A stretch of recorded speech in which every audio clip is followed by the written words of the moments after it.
Okay, I'm ready to roll if you are. You want to do a test to see whether or not. See, as long as it's running, it shows that it's recorded. Yeah. Okay. I've had them think they're set and going, and some go wrong. They're sensitive. They're sensitive. Yeah. All right. All right. Testing my voice to make sure it's coming over good enough for you to get the results. See, I got one of those things on here. Okay, so you're ready to go. Yes, that's right. I have it turned up on adjustment and everything. This is an interview with Representative Charles Young Sr. for the Jackson State University Robert Clark Era Oral History Project by Emanuel J. Abston. Representative Young is in his office at 425 26th Avenue in Meridian, Mississippi, and the time is 10:40. Good morning, Representative Young. Good morning, Mr. Emanuel. I'm going to ask you at the outset something about your family history and the like. Were you born here in Meridian? Yes, I was. Do you recall what year you were born? 1931. All right, 1931. Your parents were from Meridian? Yes, well, I would say they're from this area. All right, Lauderdale County? Lauderdale County. Oh, I see. All right. And you attended elementary school here? Yes, sir. Can you name the elementary school? T.J. Harris High School. Okay. In my earlier years, in high school years, I went to a school called Wexler. And it was carried me through the early grades. All right. Can you recall any of your favorite teachers in your elementary years? You know, sometimes this is somewhat important. Yes, I can remember several of my instructors. Reverend Wendell P. Taylor. Right. I think he might have passed recently. Okay. But there are several of them. Reverend Taylor, a lady named Mrs. Gore, and it's just I could sit and think for a few minutes. Yes. And think of several of them. All right. That worked with me in my early years. Okay. Yeah, Miss H.M. Ivy was the principal of the East End School. Okay. During that early era. All right. And so, what about high school? High school. Can you name the high school? Yes, T.J. Harris High School. Oh, T.J. Harris High School. Right. Mm-hmm. All right. And are you saying that you recall the name of the principal at T.J. Harris High School? Yes, I do. The principal was Professor Harris, T.J. Harris. Named after him? Yes, it was. Oh. And after he was there, the school still remained. So, and his death took place, but that's who the school was named after. All right. And did you attend college? Yes, I did.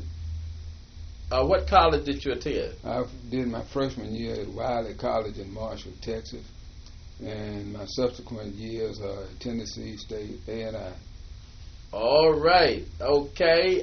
Do you recall when you were at Tennessee State, what we call Tennessee State today? Yes, I can. I was there during the early 50s. Early 50s. Right. And you completed a degree there. I got my degree at Tennessee State in Business Administration. Very interesting. Very interesting. And so when did you decide that you wanted to be an entrepreneur? Well, my father was in business and had one of the most thriving businesses in that era. And he began to manufacture hair care products, and so therefore when we were there in school, it set an example for me to try to follow in those footsteps. Okay. Now, are you the only son? No, I have a brother that I just introduced you to a few moments ago. Okay. Right. And for the record, what's your brother's name? My brother's name is E.F. Young III. All right. My father was E.F. Young Jr. So now, name the company that you own here and you inherited to some degree as a family. Right. As a family owned business. Mm-hmm. What's the complete name of it? E.F. Young Jr. Manufacturing Company. Oh, okay. And you all specialize in making what products? Hair care products. Hair care products for right. ladies, men? That's right. Oh, okay. Mm-hmm. And so, in other words, you have a marketing person here and salesmen work out of this area, or do you have them set up in districts? They're set up in districts, and we basically let them have their guidelines to go by. Okay. Mm-hmm. All right. Let me go on to you being a Mississippi legislator. Now, when did you become interested in being a Mississippi legislator? Well, if you went to Tennessee State under Dr. Davis, Wendell Davis, yes, you got that training. That was a training that he did. And I don't know whether you realize or not, but he was a Mississippian. He was from Canton, right? That's right. I see. And I used to work at the house with where right there on the campus, right next to East Don, at that particular time. So being with Dr. Davis and around my parents, it wasn't anything for me to make a decision on. Now you're talking about the president of Tennessee State. That's right. Dr. Walter Davis. That's right. All right. And so he had a great impression. He made a great impression on you. It certainly did. And it caused me because he trained us in how to vote. And if you remember, you had to, if you were going to be dealing with somebody for a class reunion or whatever it might be, okay, you'd have to go through the voting cycle to get that done. You know, you had to prove that you were capable of managing whatever it might be taking place at that time. Yes. Okay, now you have been a legislator since what year, Representative Young? I was elected in 1980. In 1980. All right. And Robert Clark was already in the House. Yes, Robert preceded me. He was very aggressive and worked very diligently to get the path made for us to follow. All right. So, would you agree that he was indeed your mentor? Oh, and there's no question about it. Not only mine, there was several others. Name some of the other men that comes to mind that came in your class in 1980, as far as black legislators concerned. Well, some of them have died now. Let me see. I would have to give you what is Johnny. Well, I can give it to you by location. Oh, okay. From Tennessee State, Johnny. What was Johnny's name? He was from Forest, Mississippi. Okay. There. Okay. He was in your class. He was in my class. Now, did he serve 4 years? In what you mean? Now I'm saying in the state legislature. Now I'm focusing in on the state legislature. He aspired for a local rather than for a state office. All right. So yeah, he was from Scott County. Okay. I can't think of Johnny's last name now. But he was an elected official. He was an elected official in Scott County. Mm-hmm. All right. Now, what about some of the others that you met in some of these other districts in Mississippi that was there already in the class of '76? Well, there was Fred Banks. All right. Fred was prior to my going there. Yes.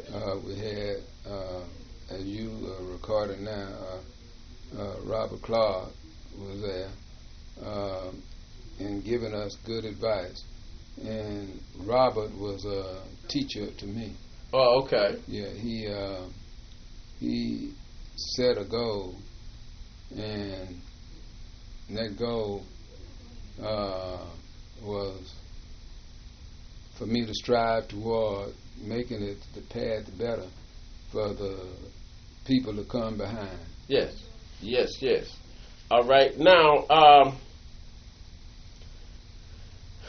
there is what you consider the Black Caucus today and the like. And at that point, would you say that you all met often during the sessions or throughout the years to sort of shape a legislative package that would be supportive of the welfare of Mississippians? Well, that's what we were doing, and we did exactly that. Okay.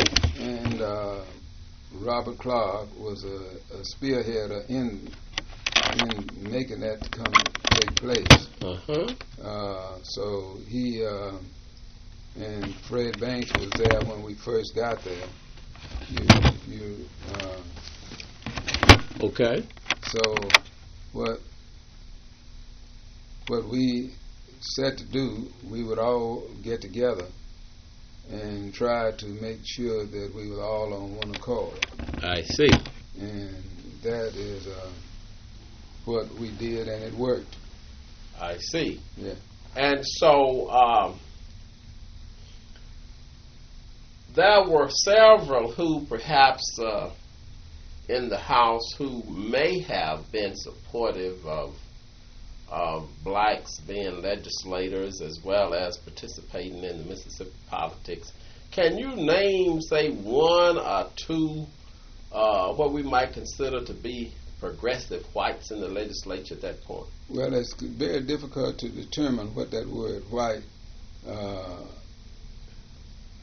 what did you call it?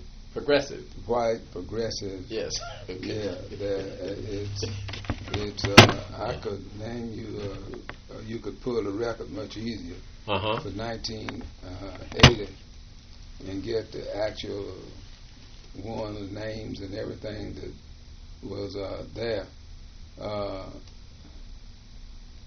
We did not suffer some of the direct problems that Robert and Fred Banks suffered in the early days. So it's the best to get it from directly off the record than it is for me to try to share. I can share the things that would not have been shared there, but we can too easily get it off of the walls in the legislature as to who was who when. I see. Let me go on to some details about your election. Now, did you have a campaign manager, sort of in the real sense? Did you, should I say, have someone to work closely with you in this electoral politics, going from door to door, canvassing the people in your Lauderdale County? How did you go about that? Mine was a little different. Okay. We had to run in 1979 in the primary. Okay. Okay, and I ran as a Democrat in the Democratic primary in 1979, and I had one white that was running for that slot also, and unfortunately he lost that race, and that didn't leave anybody but me Okay. as the Democratic that was running to represent District 82. All right. So, therefore, I had to carry that banner for that, and I haven't lowered that banner since then. I was elected without opposition on that particular case, and the next case I haven't had any opposition since then. Really? Right. And so you never ran as an independent?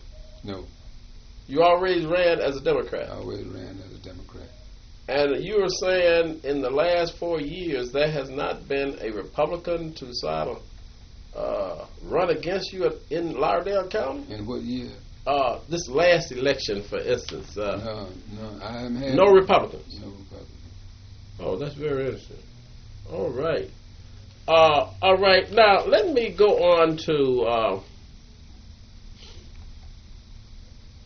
Robert Clark's campaign for Congress. Now you do recall that he ran in '84, right? Right. Now, my question is, did you involve yourself in that campaign? Yes, I did. In what capacity? In assisting to try to get the vote, turn out the vote. So, in other words, you campaigned in Lauderdale County and sort of went on the road for him in Mississippi? Yes, Robert was very aggressive, and we worked very close with him. And to keep up with him, we had to move.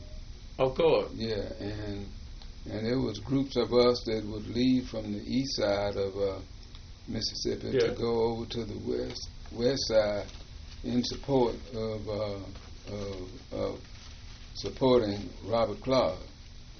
Now, so you were saying that his whole mind and soul was in this campaign. That's was right. he really geared up for winning, and he thought that perhaps he was going to win in the first campaign? Yeah, that's what he was hoping that would transpire. And a lot of us hoped that we would do it also. Running is very costly.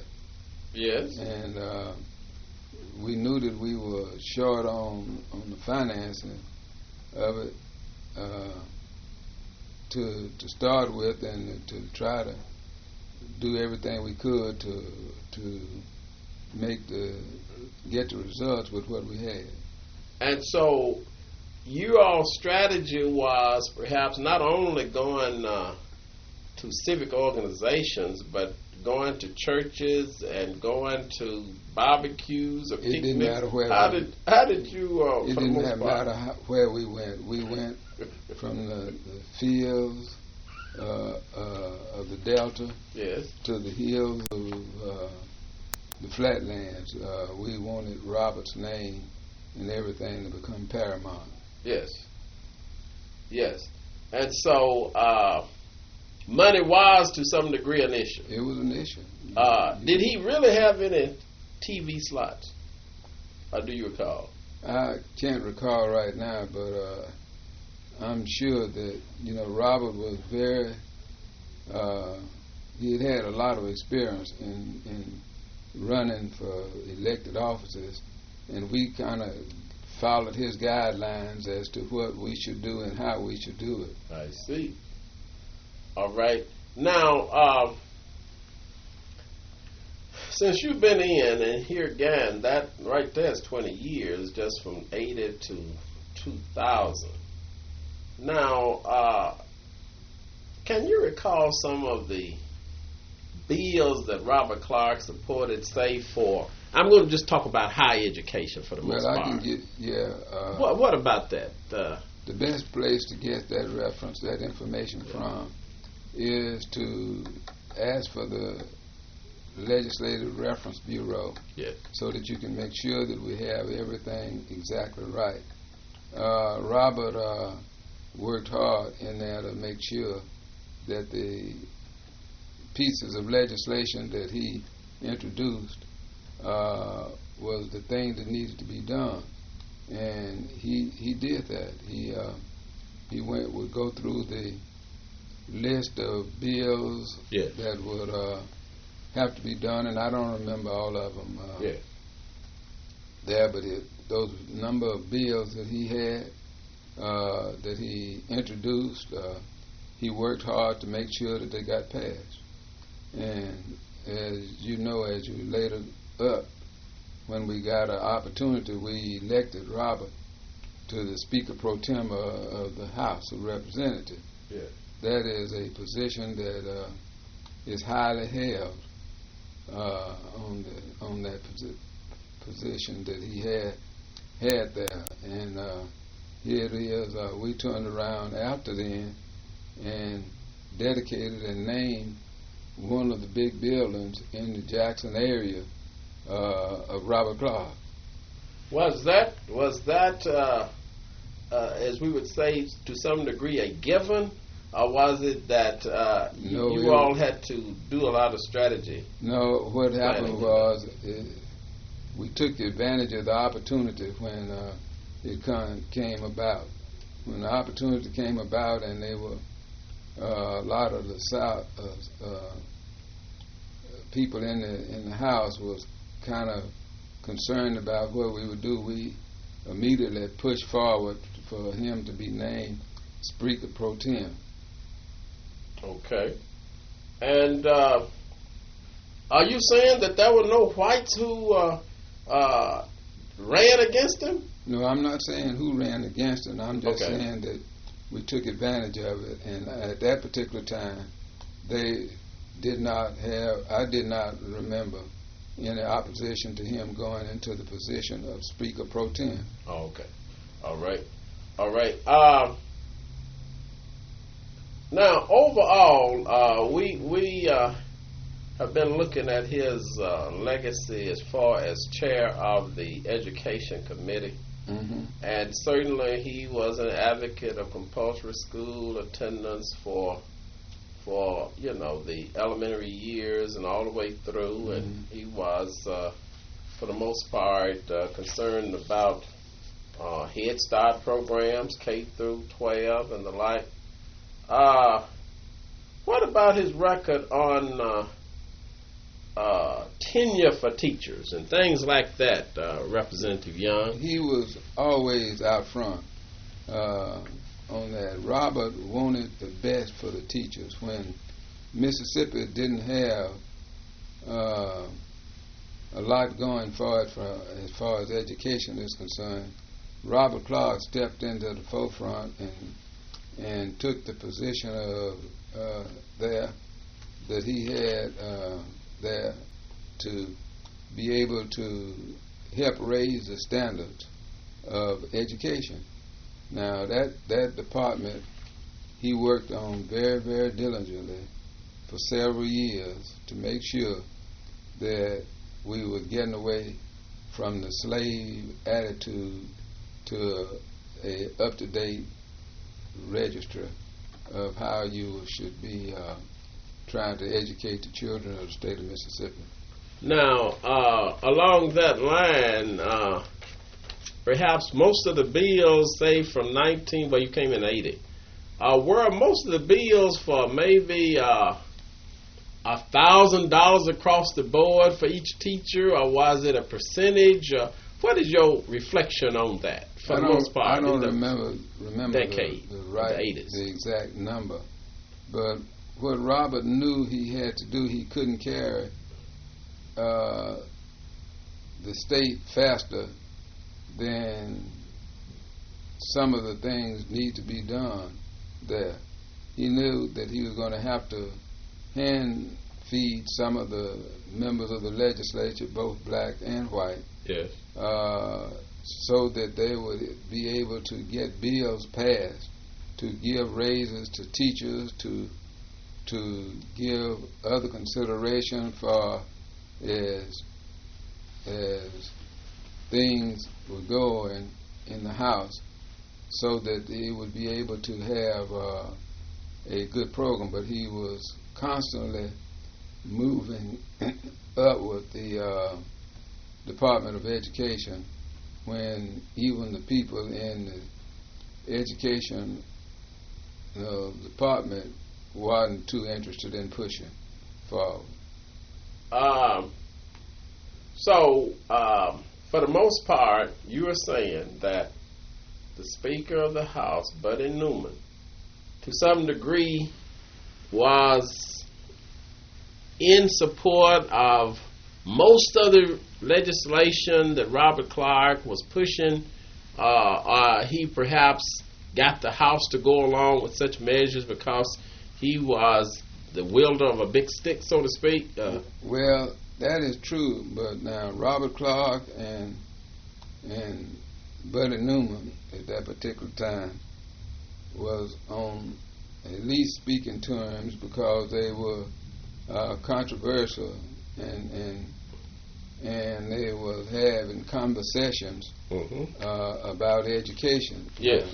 Buddy was not necessarily what I would call a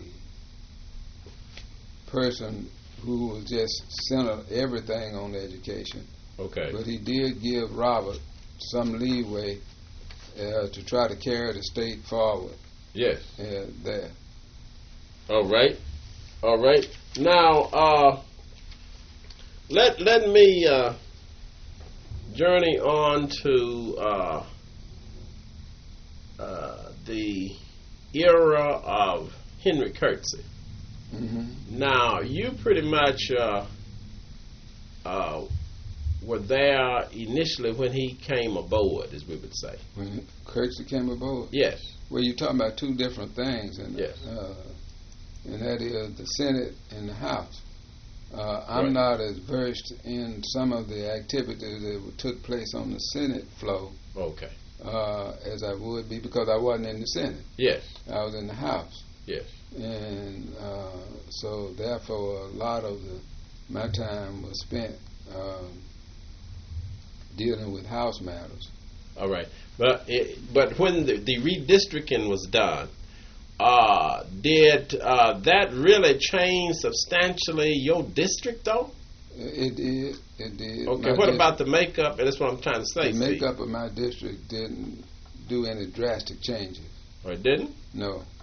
Now, some of the other did. Now, if you remember when the big legislative change took place in Jackson, it was several of us from around the state that was elected there. So allow for far more blacks to win races. Yes. Yes. Yes. Indeed. Now let me go on to some names and see what your response is for the 90s, we would say, 1990s. Did Edward Blackman get along very well as a newcomer in the House, as far as being a kind of leader in the Black Caucus? Yeah, well, if you know, there was some controversy over, and you can do the research to do it. Some controversy over Blackman's election there, and Robert Clark, I think, played a big hand in trying to assist Robert to do what he could get done there at the House. Okay, so here again, it seemed as if you recall, he was the one who nominated on the floor Robert Clark for this position. Am I right or wrong? I think you're right. Oh, okay. All right. And let me just ask another question. It's very obvious that Robert Clark, as we might say, is a gentleman farmer. Oh, yes, no question about it. Okay. And is that a factor as far as why he ultimately sort of won over the whites? Because everyone after 5 or 6, we would say after a decade, sort of found him disarming. He was not a threat anymore. Mm-hmm. He was a gentleman farmer. Right. He had land, etc. Does that play into the politics in your estimation? Very much so, and it helped pave the road for a lot of us, because Robert knew this better than any of us. Robert knew the ins and the outs, and the buttons to touch and the people to see. Buttons to touch and people to see. That's right. Now, what about the fox hunting and all of that? It seems like to me, I get this indirectly. No, it wasn't indirectly. They were going to look, and especially the whites more so than blacks. Robert was going to put on his fox hunt, and he was going to carry them to the woods over there in Yazoo County. So it wasn't a question as to whether it was going to take place. I see. It was a question as when it was going to take place, and all of the foxes and everything else was going to be there. Yes. So now, are you saying that this was to some degree almost yearly? It was. Yes. And the only time that it would ever make any major changes was if the weather was inclement. Oh, okay. But this mostly took place during the legislative session. That's right. That took place. Okay. And it did. All right. All right. All right. Now, let me ask another question. Now, we understand that Robert Clark, for the most part, reared his children while he was a legislator. That's true. To some degree. Any comments on that you have? Any, in other words, Robert was relationship with him prior to 1980? Yes, we do. We went back much further than that. How far we back? Went back to between 1960. I don't remember the exact year. But we were much further back there when it came time for talking about the 1980. We had gone through the Freedom Democratic Party. We had gone through the Democratic Party out of Washington, whereas the white Democrats were thrown out of good tenure. Yes. With Washington. Yes. And we were able to get consideration to be seated at the selection of, Fannie Hamer, Aaron Henry, myself, all of us was well before the 1980. Now, are you saying that you were in Chicago in '68? I was one of the leaders in Chicago in '68. Focusing on that, Representative Young, Aaron Henry had asked me to serve and to help get things organized for the Chicago in 1960. What was it? 68. Okay. Yeah, and that was the year of the big explosion in the Chicago streets that took place, and the information that and times that we got, we had to keep all of our troops together, and Aaron Henry, Bob Clark, and several others was trying to keep the Democratic Party, and Daley was there at that particular time, Mayor Daley, keep them in order and making sure that we kept our hand on some of the tools that it was going to take, because we were going to have to get some legislation passed, and he's going to have the strength to do it with. Now, to the best of your knowledge, this was a long time ago, Representative Young, what compromise really was worked out? I mean, if you want to, I use the term compromise. You'd have to go back to Hubert Humphrey. Okay. Hubert Humphrey at that particular time was trying to negotiate and get things going. Yeah. And there were several things because we were fighting with regular Democrats at that Washington convention in '68, and they didn't want to give up their seats, and we wanted to take some seats. So that's where we stood, and Hubert Humphrey was the man that, one of the men that made that decision, that they would have to disarm the regular Democrats and give us some of the seats there in that meeting in 1968. So now this is not so well captured in most books and the like, but do you understand, well, my question is, when I asked about the compromise, was it that you all were given 2 or 3 seats, or was it that it was more than that? Well, it was not a 50-50 deal. No, no, not okay, well, that's what I'm trying to say. It was a token thing. At first, it was turned down 2 or 3 times. Yes. There. If you notice on that last one, I didn't participate because I was doing something else on the floor. But that's what took place. It was a compromise, and it was a tough compromise to reach.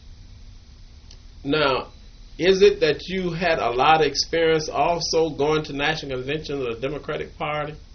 Well, I had, if you go back and look at the distribution and go back to the one that was in Miami, Florida, at that particular time, I introduced the guest speaker for the convention, for the Democratic convention that evening, and I reached out in California and brought in a woman by the name of Miss Braithwaite, Eva Braithwaite, there to participate and be the speaker in the convention.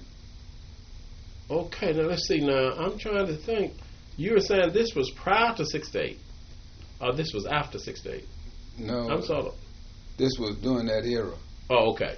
Yeah. All right. I don't remember the exact Oh, okay. date. All right. I was thinking that I was 72 or something like this, though. It might have been. Oh, okay. All right. All right. I'd have to go back to dates. I see. Now, let me go on to the 90s primarily. I'm not going to hold you too much longer because you might be getting tired. Yeah. This book I brought along, Will D. Campbell's Robert Clark, Journey to the House. Are you familiar with that book? Yes, And I remember when he passed it out when Robert got the books. Oh, okay. So now, have you had a chance to sort of look at this book and see it as being a popular biography of Clark? What is your comment on this publication, off the cuff? I think that the publication was a mastermind. It is very difficult for someone to be able to take data that could be controversial and turn it into something that would be educational. And this is what I think that has happened here. I think that this book has been an educational spiral. Okay. And I think that we just have to make sure that some of these books are granted to our children, and I'm not talking about just black children, yeah, but being put into a position where they would be able to read and see what the history is like. So you feel as if this is pretty much a capsule of his political rise to power. There's no question about it. All right. Now, I'll ask you this question. Do you take exception to me refer to Robert Clark as being the most influential African American in 20th century Mississippi politics? I would definitely say so. you can look at even when Robert ran up in the Delta going to Washington, he launched a very strong campaign, and he was highly respected there. Robert was not negligent in what he was doing. Yeah, he ran a clean operation, and we tried to help him do that. Yes. Now, my other question is, do you envision in the immediate future another black being Speaker Pro Tem of the Mississippi Legislature? It's going to be most difficult right now. And the reason that it's going to be most difficult right now because your white representatives are going to be block voting. They're going to be there block voting. And by them block voting, they will take the seats in the House, the Republican Party, according to the numbers that we have. Let me put it like this: according to the numbers that we have heard of so far, it's going to be some block voting take place. And if that block voting is taking place, we as members of the Black Caucus, we're going to have to make sure that we stick together. If not, they'll outvote us on the floor. You see a modest change already, say, in this past legislative session?